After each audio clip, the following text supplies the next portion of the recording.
Have you ever felt anxious when someone ghosts you? Do you obsess over unfinished tasks? Can't leave food on your plate? There's a powerful psychological force behind all of this, and understanding it might change everything you thought you knew about yourself. Scientists call it need for closure, and right now, it's quietly controlling more of your decisions than you realize. Some people can't function without answers. Others don't care at all. And here's the uncomfortable truth. Neither extreme is living the life they deserve. Let me ask you something. When a relationship ends without explanation, do you need to know why? Or can you just move on? Your answer reveals something profound about how your brain is wired. And it goes much deeper than you think. Need for closure is your brain's hunger for answers in a world full of ambiguity. It's why some people complete every single task on their to-do list and feel genuine satisfaction from checking those boxes. It's why others collect things obsessively, finish every episode of a series, or can't rest until they understand exactly what happened and why. But here's where it gets interesting. Scientists developed a scale to measure this. 42 questions that reveal your psychological profile. Score below 30 points? You handle ambiguity well. You don't need reasons for everything. Score above 75? You crave closure. You need answers. You need things to make sense. Most people fall somewhere in between, needing closure for some things, but not others. Now here's the paradox that'll blow your mind. People with high need for closure are better at some things and terrible at others. When faced with a completely new problem, they study harder. They gather more information. They dig deeper before making a decision. They refuse to guess blindly. That's their superpower. But when they already have some information, they become dangerously stereotypical. They jump to conclusions faster. They rely on prejudices. They close the door on new possibilities because they desperately need an answer, any answer, to avoid the discomfort of not knowing. This explains so much about our world right now.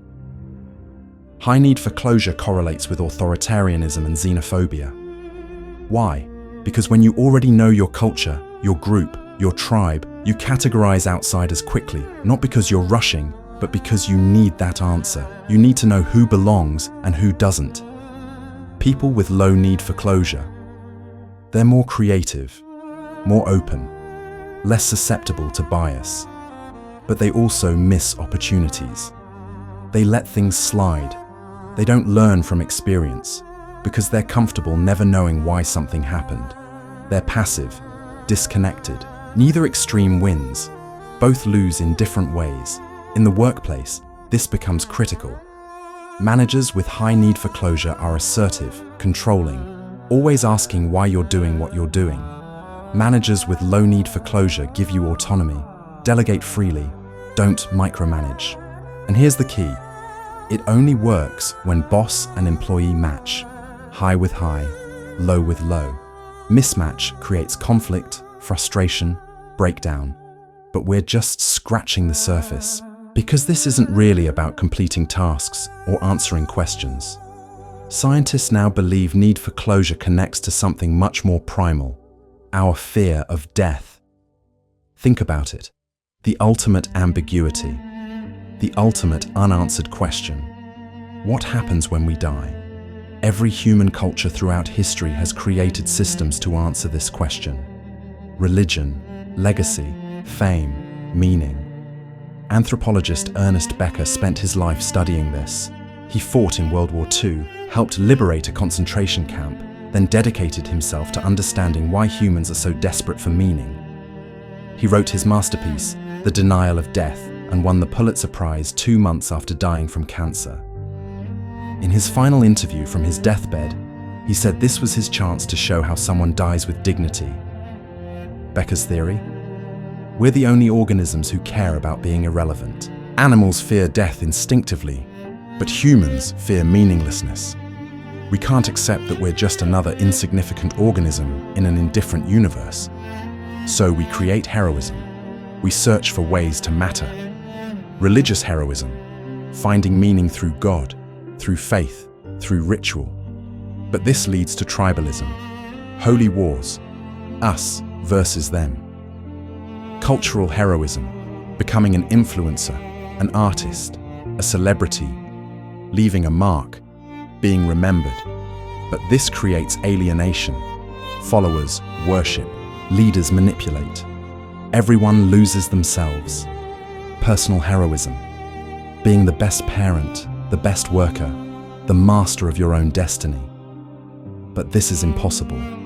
No one can carry the weight of their own meaning alone. The exhausted parent, the burned-out professional, the lonely achiever. So what's left? Becker called it real heroism, and it's the hardest thing any human can achieve. Real heroism is accepting your insignificance without becoming depressed. It's understanding that you don't matter in the grand scheme and being okay with that. It's running your own race at your own pace, knowing thousands are ahead of you and thousands are behind you, and you're still necessary even if you're not sufficient. You are necessary but not sufficient. Let that sink in. You matter, but only as one small part of an infinite whole. The moment you stop moving, life escapes you. The moment you hide in your fortress to avoid death, you've already stopped living. This is why people with extreme need for closure suffer. They're either paralyzed, searching for answers that don't exist, or they're locked into rigid beliefs that make them cruel, prejudiced, closed off. They live lives they don't deserve because they can't accept mystery. The people who thrive, they move, they participate, they contribute their tiny part without demanding to understand the whole picture. They run the race not to win, but to be part of the motion. They create, they love, they work, they die, and they're okay with all of it. Because here's the final truth: you're completely insignificant, and precisely because of that, you count. Not in spite of your insignificance, but because of it. Every atom matters, every action ripples. You are necessary, but not sufficient. So the next time you're obsessing over an unanswered text, an incomplete task, or a question without an answer, remember this: the universe doesn't owe you closure. And that's exactly what makes your participation meaningful. Keep moving, stay in the race, accept the mystery. That's the only heroism that matters.